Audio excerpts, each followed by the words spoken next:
Hi everyone, I am Satish. Welcome to our YouTube channel APC Academy. HS 2025 के लिए important topic grand Delhi दरबार के बारे में आज डिस्कस करते हैं।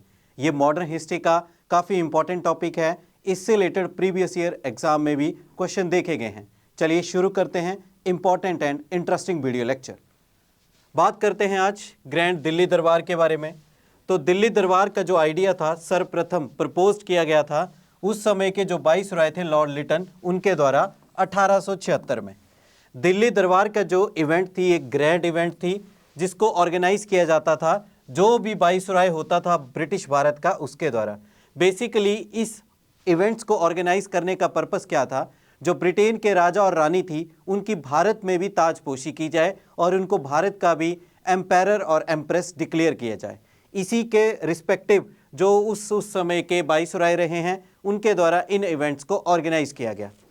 बात करते हैं तो दिल्ली दरबार को कोरोनेशन दरबार भी कहा जाता था क्योंकि यहाँ पे ताजपोशी की जाती थी। जो दरबार शब्द है इसका अर्थ होता है कोर्ट ऑफ अ रूलर, राजा का जो कोर्ट है। ये बेसिकली एक पर्शियन टर्म है और इस टर्म को अडॉप्ट किया किसने, ब्रिटिशर्स ने। कहाँ से, जो मुगल थे उनके द्वारा। मुगलों के द्वारा पहले अपने दरबार में दरबार सजाया जाता था, उनकी सभाएं चलती थी और इस इवेंट को वहाँ से अडॉप्ट किया गया ब्रिटिश गवर्नमेंट के द्वारा और इंडिया में भी इनको इंट्रोड्यूस किया गया ब्रिटिश सरकार के द्वारा।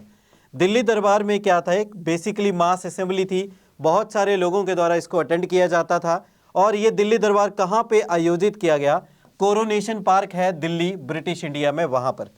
बात करते हैं तो दिल्ली दरबार एक ऑर्गेनाइज किया जाता था किस चीज़ के लिए, जो भी ब्रिटेन का राजा और रानी था उनको सक्सेसफुली ताजपोशी दी जाए भारत की भी राजा और रानी के रूप में। इसीलिए इस इवेंट को ऑर्गेनाइज किया गया इंडिया में।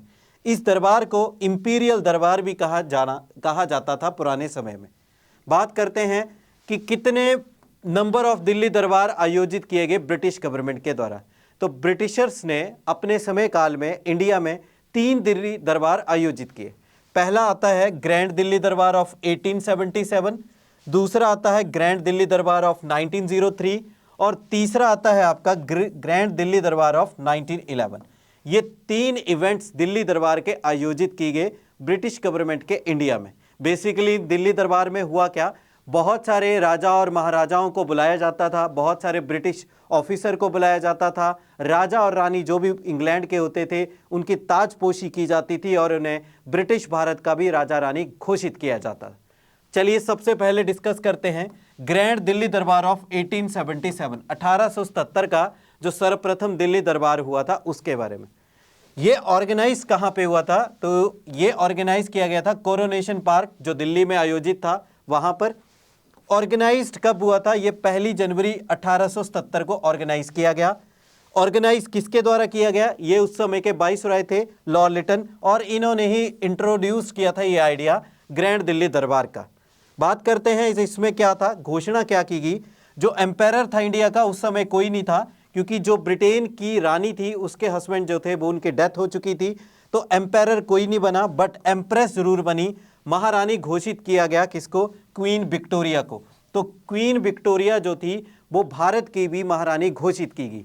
साथ ही साथ क्वीन विक्टोरिया को जो लॉर्ड लिटन थे उन्होंने एक उपाधि की भी घोषणा की, वो उपाधि थी केसरे हिंद।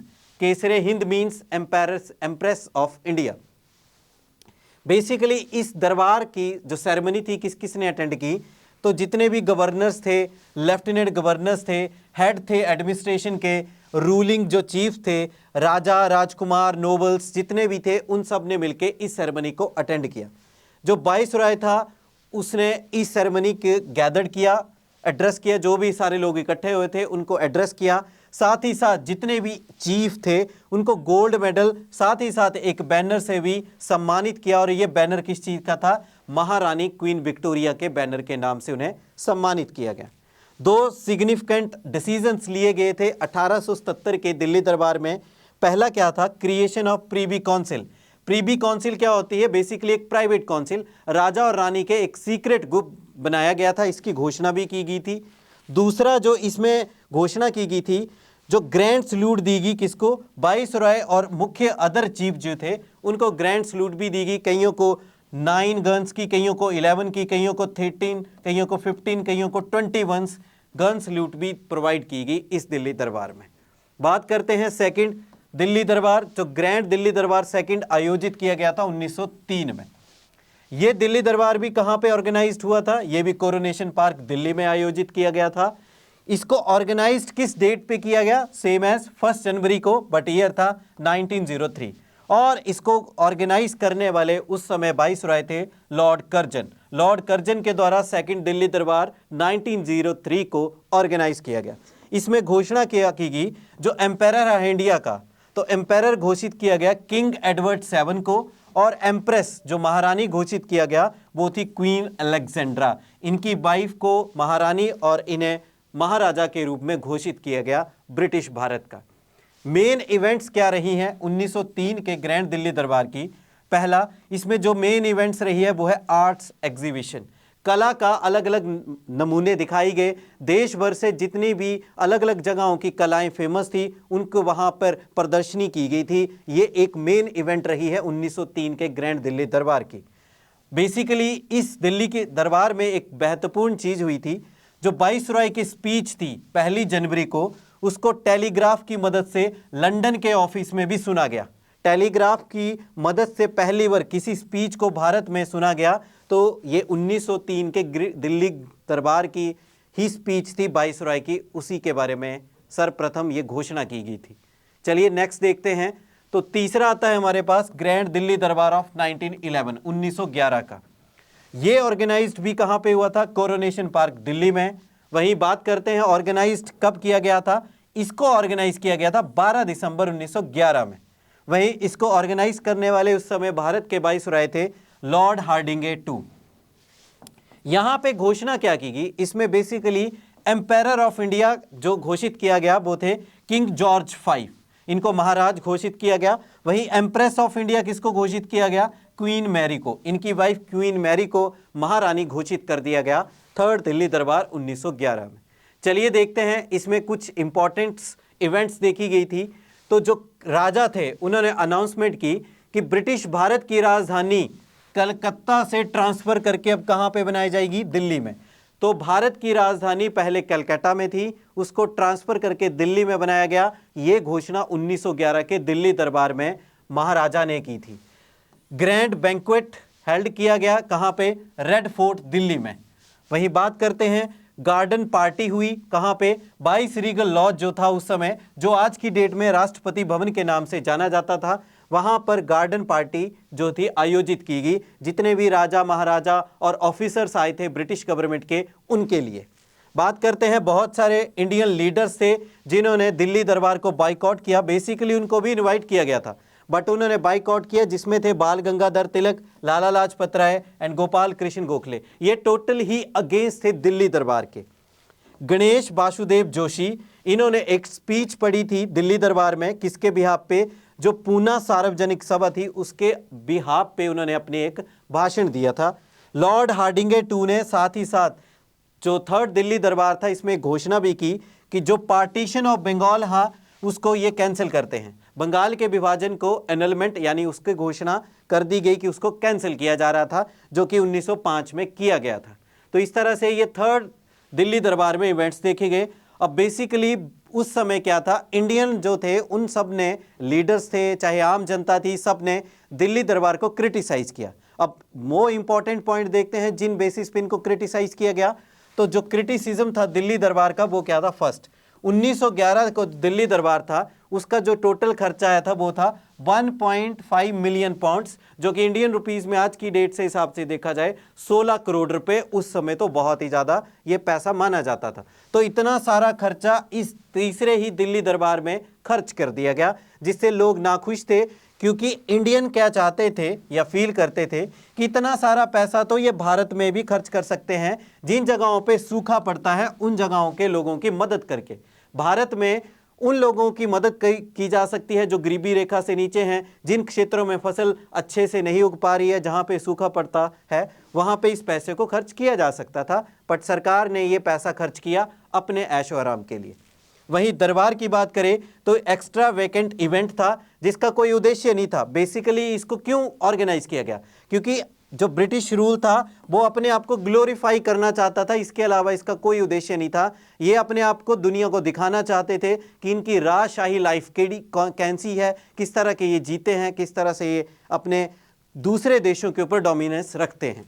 वहीं दरबार जो था बेसिकली यूज किया गया एक पॉलिटिकल अनाउंसमेंट के लिए भी, जैसे राजनीतिक घोषणाएं की गई, बेसिकली इंडिया के लोगों के ऊपर अच्छा बनने की कोशिश की गई, क्योंकि इससे पहले इन्होंने काफ़ी डोमिनेट किया था और इनको डर था कि बहुत सारे आंदोलन हो सकते हैं, तो इसीलिए उन्होंने पॉलिटिकल अनाउंसमेंट कर दी। जैसे कि क्या कि वो राजधानी बदल रहे हैं, कहाँ, दिल्ली बना रहे हैं नई राजधानी कलकत्ता से, दूसरा बंगाल के विभाजन को भी कैंसिल कर रहे हैं, इस चीज़ की भी घोषणा की गई।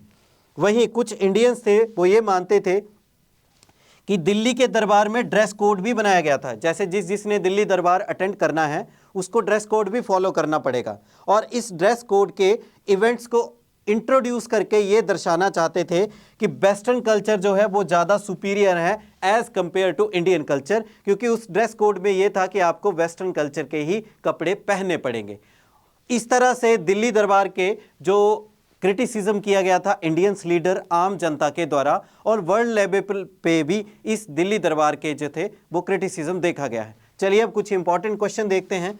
फर्स्ट क्वेश्चन क्या है, वाइसरॉय कौन थे ब्रिटिश भारत के जब 1911 का ग्रैंड दिल्ली दरबार आयोजित किया गया या शुरू किया गया? तो 1911 के दिल्ली दरबार के समय ब्रिटिश भारत के वाइसरॉय थे Lord Hardinge two, viceroy Hardinge two, C is the correct answer. Second question देखते हैं। सेकंड क्वेश्चन में क्या है, यहाँ पे हमारे पास कुछ स्टेटमेंट दी गई हैं। फर्स्ट स्टेटमेंट क्या है, जो इंडियन लीडर्स थे स्पेशली बाल गंगाधर तिलक, इन्होंने ग्रैंड दिल्ली दरबार 1903 का जो था उसका सपोर्ट किया, ये फर्स्ट स्टेटमेंट में बोला गया है। सेकंड स्टेटमेंट क्या है कि टोटल 2 ही ग्रैंड दिल्ली दरबार आयोजित किए गए थे ब्रिटिश गवर्नमेंट के द्वारा, ये सेकंड स्टेटमेंट है। थर्ड है ऑल जितने भी सारे ग्रैंड दिल्ली दरबार थे ये सभी कोरोनेशन पार्क लंदन में आयोजित किए गए। तो इस तरह से ये 3 स्टेटमेंटें हैं हमारे पास। तो देखते हैं फर्स्ट स्टेटमेंट पे नज़र डालते हैं। तो इंडियन लीडर जो बाल गंगाधर तिलक थे बेसिकली उन्होंने सपोर्ट नहीं किया था, उन्होंने क्या किया था, क्रिटिसाइज किया था इसको कि ये दिल्ली दरबार आयोजित नहीं किया जाना चाहिए। इसके according first statement incorrect. Second की बात करें तो ग्रैंड दिल्ली दरबार 2 आयोजित नहीं हुए थे, ये 3 आयोजित हुए थे 1877 में, 1903 में और 1911 में। तो इस तरह से सेकंड स्टेटमेंट भी क्या हो जाती है, इनकरेक्ट। थर्ड स्टेटमेंट पे नज़र डालते हैं तो सभी के सभी ग्रैंड दिल्ली दरबार बिल्कुल कोरोनेशन पार्क में ही हुए थे, पर ये कोरोनेशन पार्क जो था वो दिल्ली में था ना कि लंदन में। तो इसके अकॉर्डिंग थर्ड स्टेटमेंट भी इनकरेक्ट है। चलिए देखते हैं करेक्ट ऑप्शन कौन सा है। तो इसमें करेक्ट ऑप्शन कौन सा है, डी, कि कोई भी स्टेटमेंट करेक्ट नहीं है, D is the correct answer. तो इस तरह से इस वीडियो लेक्चर में हमने मॉडर्न हिस्ट्री के इंपॉर्टेंट टॉपिक ग्रैंड दिल्ली दरबार के बारे में बात की। अगर आप लोग भी एचएस की तैयारी करना चाहते हैं, जुड़िए हमारे प्लेटफॉर्म एपीसी एकेडमी के साथ। बहुत ही जल्द हम एचएस 2025 के लिए नया बैच स्टार्ट करने जा रहे हैं। Thank you, have a nice day.